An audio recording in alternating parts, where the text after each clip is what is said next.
अस्सलाम वालेकुम। मैं हूं आपका होस्ट सैयद शाहज़र मेहदी। मेरी सेहत के प्लेटफॉर्म से इंसुलिन लगती रहे ज़िंदगी चलती रहे की एपिसोड नंबर 5 के साथ। नाज़रीन ग्रामी, जैसा कि आपको मालूम है, इंसुलिन लगती रहे ज़िंदगी चलती रहे एक बेसिकली सीरीज़ ऑफ एपिसोड्स है, जिसकी आज 5th एपिसोड में मैं आपके सामने हाज़िर हूँ। आपको मालूम है कि हर एपिसोड में हम एक ऐसे नामी गिरामी डॉक्टर से आपको जो है वो आपके सामने लेकर आते हैं कि जो आपकी इंसुलिन और इंसुलिन से लिंक करके जो डायबिटीज़ है, उसके हवाले से आपको मुफ़ीद मशवरे देते हैं। और हमारी पूरी कोशिश होती है कि आपके जितने भी सवालात हैं, उन तमाम सवालात का हम वक्तन फ़वक्तन फ़र्दर जवाब भी देते रहें। इस वक़्त भी मेरे सामने पाकिस्तान की एक नामी गिरामी शख्सियत मौजूद है, जो डेफ़िनेटली किसी तारुफ़ की मोहताज नहीं है। और कुछ लोग आपकी लाइफ़ में या कुछ लोग आपके लिए रोल मॉडल ऐसे होते हैं कि जब आप उनको सुन रहे होते हैं या कभी-कभार उनकी प्रेज़ेंटेशंस देख रहे होते हैं या आप सोशल मीडिया पे उनकी कोई टॉक देख रहे होते हैं, तो वो लोग आपको इन्फ्लुएंस करते हैं।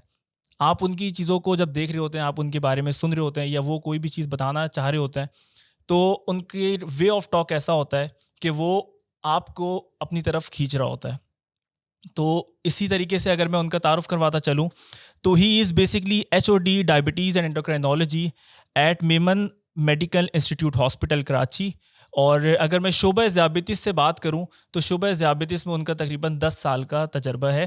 The one and only doctor Nadeem Naeem. अस्सलाम वालेकुम सर। अस्सलाम वालेकुम जी। क्या हाल है सर, आपके खैरियत से हैं? अल्लाह का शुक्र है, आप ठीक हैं? Thank you so much sir.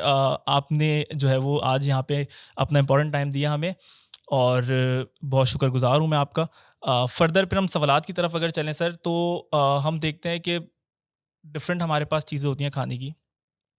जिस तरीके से अगर हम बात करें आइसक्रीम की, अगर हम एक एग्ज़ाम्पल लेते हैं, अगर उसको हम फ्रिज में ना रखें और फ्रिज से बाहर रखें, तो हाँ, हम खा लेंगे, लेकिन उसमें वो जायका नहीं होगा जो हम फ्रिज में रखने के बाद खाएँ। चलें, ये तो खाने की एग्ज़ाम्पल है।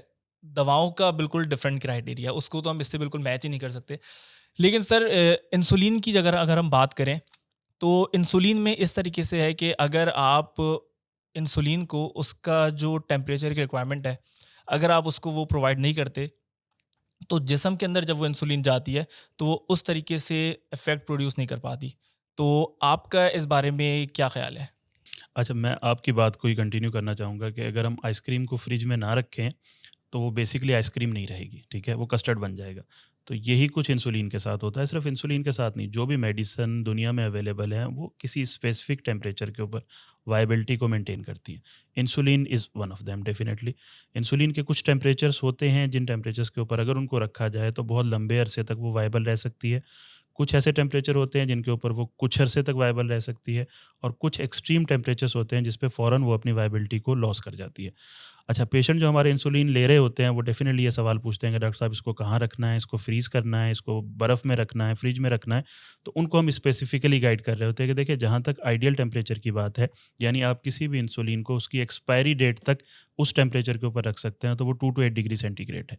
अब अगर हम फ्रिज के नीचे वाले खाने की या रेफ्रिजरेटर के नीचे वाले खाने की बात करें, तो यही टेम्परेचर आपको पूरे नीचे वाले खाने में स्पेसिफ़िकली गेट्स के अंदर मिल जाता है।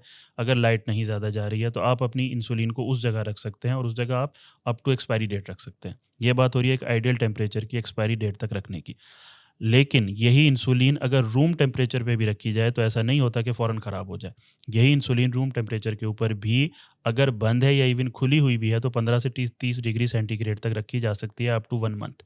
यानी कोई भी इंसुलिन 1 महीने तक अगर 15 से 30 डिग्री सेंटीग्रेड तक रखी जाएगी, तो वो अपनी वायबिलिटी लॉस नहीं करेगी। जो पेन बने हुए आते हैं, अक्सर पेशेंट जा रहे होते हैं बाहर, ट्रैवल के ऊपर जा रहे होते हैं या हज के ऊपर जा रहे होते हैं, तो उनका सवाल होता है कि भई अब हमें क्या करना है? तो हमारी कोशिश होती है, वो अक्सर उनकी कोशिश होती है कि इंसुलिन बंद करके मेडिसिन कर दी जाए, तो डेफ़िनिटली पॉसिबल नहीं होता ऐसे पेशेंट में जिनको इंसुलिन किसी वजह से लगाई गई होती है। तो जो पेन बने बनाए आते हैं, वो pen up to 36 degree centigrade तक भी अपनी वायबिलिटी 1 महीने तक लॉस नहीं करते हैं। तो आप उनको वैसे ही कैरी कर सकते हैं, एयरपोर्ट्स के ऊपर एयर कंडीशन मौजूद होते हैं। अगर आप बाहर जा रहे हैं किसी ठंडे मुल्क में, तो वहाँ भी कैरी कर सकते हैं। लेकिन अगर आपको कैरी करना है ऐसी जगह जहाँ बहुत गर्मी होती है, 36 डिग्री टेम्परेचर भी क्रॉस हो जाता है, तो इंसुलिन बैग्स आते हैं जिसमें बर्फ़ डाली जाती है, और उसके अंदर भी आप अपनी इंसुलिन को even up to 6 to 8 hour बर्फ़ डालने के बाद आप ईज़िली कैरी कर सकते हैं। तो वायबिलिटी इज़ इम्पोर्टेंट। इंसुलिन एक लाइफ सेविंग ड्रग है। अगर आप डायबिटीज़ के पेशेंट हैं, स्पेसिफिकली टाइप 1 डायबिटीज़ के या अनकंट्रोल्ड टाइप 2 डायबिटीज़ के, और आपकी इंसुलिन काम नहीं कर पा रही है, तो ये जानलेवा भी हो सकता है। तो बहुत इंपॉर्टेंट हो जाता है कि आपको ये इन्फॉर्मेशन होनी चाहिए कि आपकी इंसुलिन को किस टेम्परेचर पे स्टोर करना है, किस टेम्परेचर पे रखना है, कितने अरसे तक वो उस टेम्परेचर पे वायबल रह सकती है और उसको कैसे लेके ट्रैवल करना है। बिल्कुल सर, आपने बहुत तफ़सीलन इसका जो है जवाब दिया।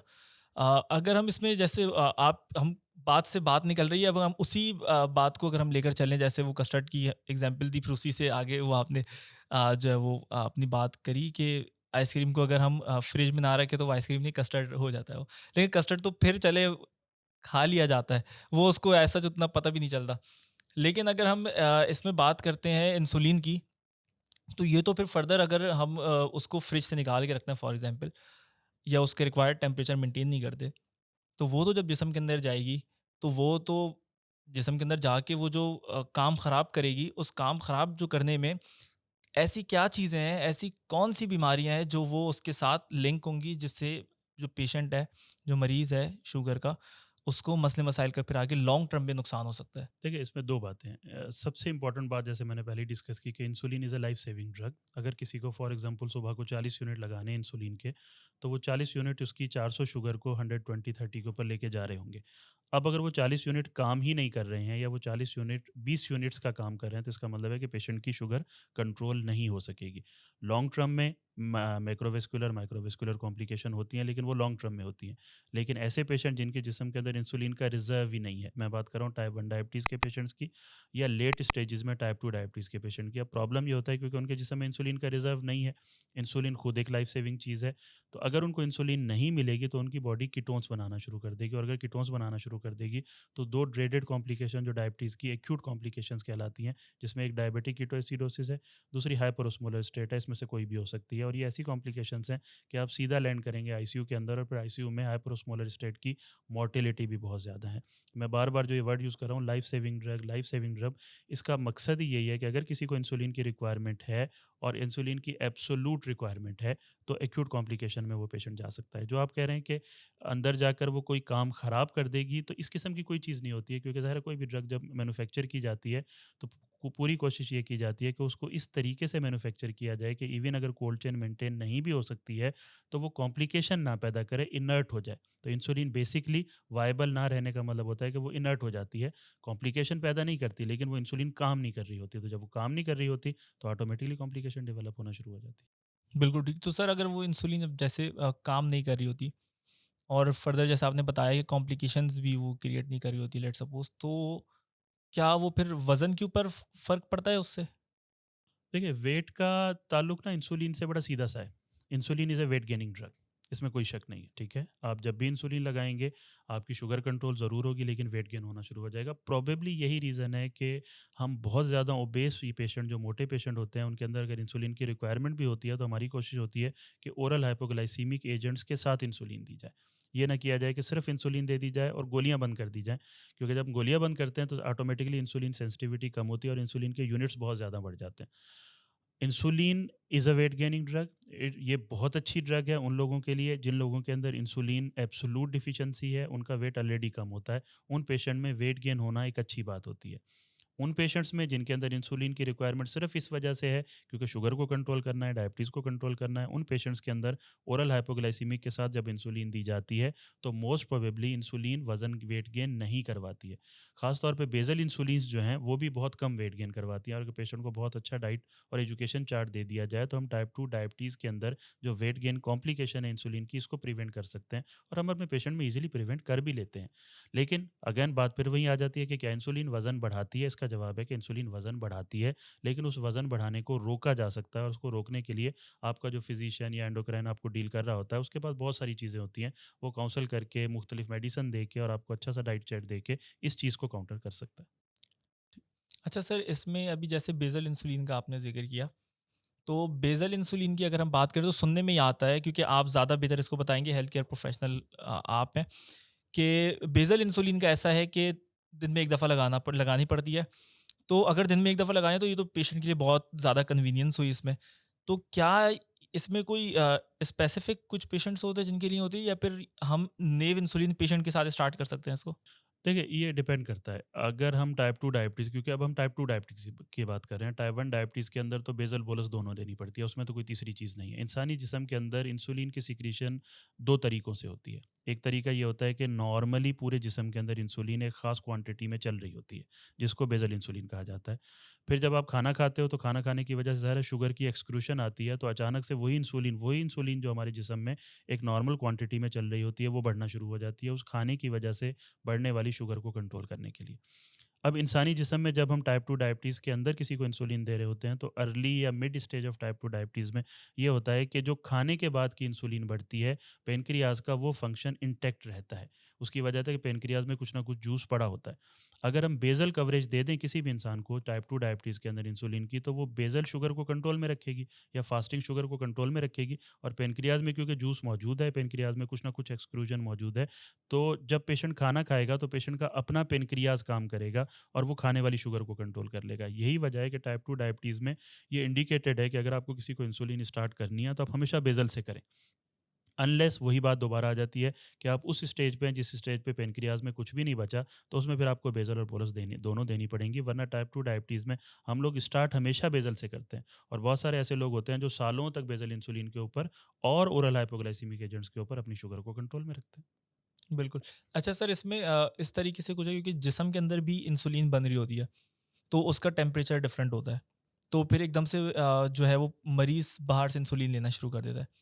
तो जब वो बाहर से लेना शुरू करता है, तो बहुत जगह पे हमने ये सुना है, आप लोग तो एक्सपीरियंस कर रहे होते हैं इस चीज़ को।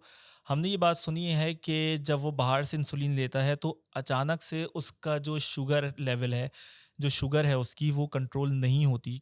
इस बात में कितनी सच्चाई है?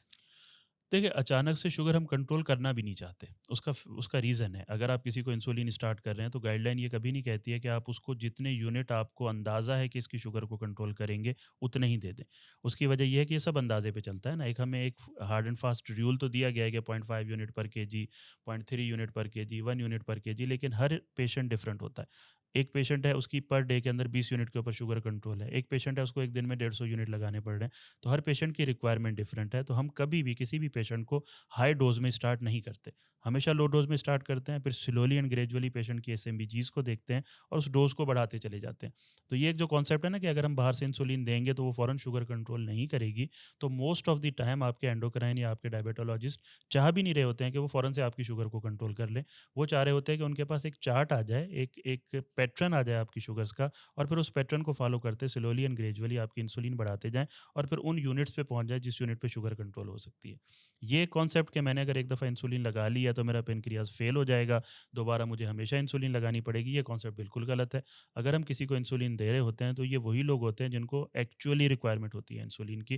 तो जब किसी को एक्चुअली इंसुलिन की रिक्वायरमेंट आज है, तो ज़ाहिर है कि वो 10 साल के बाद भी होगी। ऐसा तो नहीं हो सकता कि मैं बाहर से इंसुलिन दूँगा और पेनक्रियाज़ अपना काम करना शुरू हो जाएगा।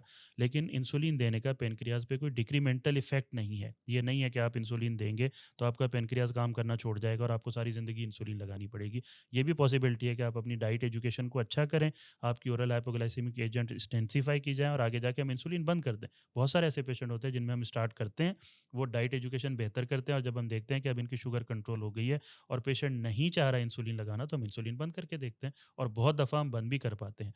तो प्लीज़, अगर आपका डॉक्टर आपको इंसुलिन के लिए गाइड कर रहा है, काउंसल कर रहा है, तो ये मत समझें कि ये कोई ऐसी दवाई दे दी है जिसकी आदत हो गई, जैसे नींद की गोलियों की आदत हो जाती है और आदत हो गई अब ज़िंदगी भर चलेगी, ऐसा हरगिज़ नहीं है। अगर आपकी जान बचाने के लिए आज ज़रूरी है, तो साल बाद भी ज़रूरी होगी, और अगर आप बहुत अच्छे तरीके से डॉक्टर की बात मानेंगे, तो हो सकता है कुछ अरसे बाद कुछ अरसे के लिए बंद भी हो जाए। बिल्कुल। हम बेसिकली सर हमारे सेगमेंट में ना हम लास्ट में एक क्वेश्चन पूछते हैं जो पेशेंट सिनेरियो होता है, जिसमें कोई भी पेशेंट के हवाले से हम पूछ लेते हैं कि कोई भी केस के हवाले से। तो मैंने वही सोचा हुआ था। लेकिन अभी आपने जल्दबाज़ी का एक बड़ा ज़िक्र किया, तो जल्दबाज़ी से मुझे याद आया, तो हमारी जो इंसान की नेचर है, हमारी नेचर ये है कि हम फॉर एग्ज़ाम्पल अगर दुआ कोई माँग रहे हैं, तो हमारा ये है कि दुआ हमने माँगी है और और उसी वो वक़्त मिल कबूल जाए, हो जाए। सही बात है। ठीक है? और वो चीज़ जो हम सोच रहे हैं या जो चीज़ हमें चाहिए, वो हमने अगर दिल से सोच लिया है, तो वो भी हमारा ये है कि फ़ौरन से वो भी हो जाए बस घड़ी की चौथाई में। तो इसी तरीके से जब पेशेंट जैसे भी आपने बताया कि शुगर के हम चाहते भी नहीं है कि इतनी जल्दी कंट्रोल हो, पूरा वो आपने पूरा प्रोसीजर वो गाइड किया। तो सर हमारे तो बड़ी जल्दी है लोगों को कि कि वो आए डॉक्टर के पास, उनका ये होता है कि भाई डॉक्टर के पास आया, मैं इसका मतलब ये है कि मेरी शुगर कंट्रोल हो जानी चाहिए। ऐसा ही है, क्योंकि वो कॉम्प्लिकेशंस का भी शिकार हुआ होता है, वो मसले मसाइल उसके साथ हुए हुए होते हैं। तो ऐसा कोई केस आपके सामने हुआ हो कि जो जिसको आपने इंसुलिन लिखी हो या फिर कोई भी ऐसी शुगर की गोली लिखी हो और उसका सिनेरियो ऐसा हो कि थोड़ा लॉन्ग टर्म हो, लेकिन वो आपके पास जो है वो कॉल या मैसेज पे करना बताना शुरू कर दिया कि सर ये तो हफ्ता हुआ है और मुझे तो कोई फायदा ही नहीं हुआ है। तो ऐसा कभी कोई नहीं, केस आपके आप तो सामने? हफ्ते की बात कर रहे हैं। हमारे पास तो ज़ाहिर है हम डॉक्टर्स बहुत रेयरली अपना नंबर देते हैं पेशेंट्स को, अच्छा। लेकिन असिस्टेंट का तो होता है। तो रोज़ाना ही 2 से 3 पेशेंट्स के मैसेजेस आ रहे होते हैं कि डॉक्टर साहब 2 दिन हो गए हैं गोलियाँ खाते हुए, या 2 दिन हो गए इंसुलिन लगाते हुए और शुगर कंट्रोल नहीं हो रही। अच्छा, इसमें बहुत इंपॉर्टेंट बात मैं आपको बताना चाहूँगा। न्यूली डायग्नोस्ड पेशेंट्स के अंदर जिनकी sugars complication acute complication level तक ना चल रही हो। एक तो वो है ना कि 5 साढ़े 500 चल रही है और हमें डर है कि अगर हम इसको कंट्रोल नहीं करेंगे तो कोई एक्यूट कॉम्प्लिकेशन हो जाएगी, वो एक अलग बात है। लेकिन एक पेशेंट जो 300, 250 या 400, साढ़े 400 शुगर तक भी चल रहा है, उसमें एक्यूटली शुगर को गिराना भी खतरनाक होता है। अगर मैं किसी की 400 शुगर को फ़ौरन 100 करने की कोशिश करूँगा, तो उसकी भी 2 कॉम्प्लिकेशन हो सकती हैं। पहली कॉम्प्लिकेशन, अगर ऑलरेडी रेटिनोपैथी डेवलप्ड है, रेटिनोपैथी का मतलब होता है आँख के पर्दे के ऊपर असर होना, तो वो रेटिनोपैथी एक्ज़ैजरेट हो जाती है। ये ज़रूर होता है काफ़ी दफ़ा कि 400 शुगर वाला पेशेंट फ़ौरन 100 पे आ जाए, तो वो कहता है डॉक्टर साहब पहले तो मुझे सही नज़र आ रहा था, अब मेरी आँखों के साथ क्या हो रहा है? तो ये भी रीज़न होता है कि न्यूली डायग्नोस्ड पेशेंट्स के अंदर अगर हमें शक होता है कि पहले से शुगर थी, इनको पता नहीं थी रेटिनोपैथी डेवलप्ड है, तो हम फ़ौरन 400 को 100 नहीं करना चाहते। हम 1 से 2 हफ्ते का वेट कर सकते हैं ईज़िली, क्योंकि देखिए लॉन्ग टर्म कॉम्प्लिकेशन होने में टाइम लगता है। ये नहीं होता कि 2 हफ्ते के अंदर आपके गुर्दे भी खराब हो जाएँगे और आँखें भी खराब हो जाएँगी।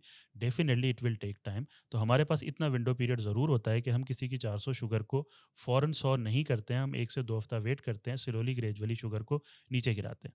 दूसरी एक और इम्पॉर्टेंट चीज़ होती है जिसे हम सीडो हाइपोग्लाइसीमिया कहते हैं। अब अगर आप 400 शुगर के साथ घूम रहे हैं पिछले 1 से डेढ़ महीने से, तो आपके जिस्म को एक्चुअली 400 शुगर की आदत हो चुकी है। अब अगर शुगर मैं नॉर्मल रेंज में भी लेके आऊँगा, जो कि हमारी नॉर्मल रेंज होती है खाने से पहले 80 टू 130 की, तो 100 के ऊपर आपको हाइपोग्लाइसीमिया के सिम्पटम होना शुरू हो जाते हैं। पेशेंट कहता है डॉक्टर साहब कमज़ोरी हो रही है, दिल की धड़कन तेज़ हो रही है, हाथ काँप रहे हैं, घबराहट हो रही है। जब शुगर, ये सारे सिम्पटम बेसिकली हाइपोग्लाइसीमिया के हैं। हाइपोग्लाइसीमिया वर्ड का मतलब होता है शुगर का गिर जाना, और हाइपोग्लाइसीमिया की डेफिनेशन होती है 70 से कम का होना।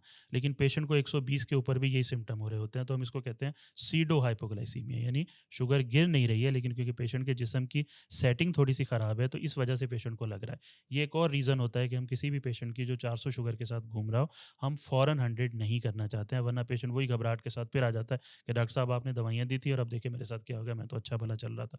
तो ट्रस्ट करें अपने एंडोक्राइन के ऊपर जो आपको ट्रीट कर रहा है, डेफ़िनिटली उनका एक्सपीरियंस्ड होता है, सालों का, हज़ारों पेशेंट का एक्सपीरियंस होता है, वो जानते हैं कि किस तरीके से किस चीज़ को मैनेज करना है। उम्मीद है कि अगर आप एजुकेशन, डाइट को फ़ॉलो करें जो वो आपको बताते हैं और मेडिसिन को प्रॉपरली लें, तो ऐसा नहीं हो सकता कि आपकी शुगर कंट्रोल ना हो। इट विल टेक टाइम, लेकिन डेफ़िनिटली कंट्रोल हो जाएगी। सर डायबिटीज़ इज़ मैनेजेबल, हम ये बात कर रहे होते हैं। उसके साथ फिर हम ये बात भी कर रहे थे शुगर का मरीज़। तो आप क्या कहते हैं कि हम ये शुगर का मरीज़ कहना चाहिए या हमें उसको इस तरीके से मोटिवेट करना चाहिए कि भाई ये मैनेजेबल है, ये कोई बीमारी नहीं है? देखिए, अब इसमें ना मुख्तलिफ स्कूल ऑफ थॉट्स हैं। पहले हम डायबिटिक्स कहा करते थे, ठीक है? फिर कुछ अरसे बाद आया कि नहीं भई डायबिटिक्स कहना ऑड है, तो आप पेशेंट्स विथ डायबिटीज़ कहें, ठीक?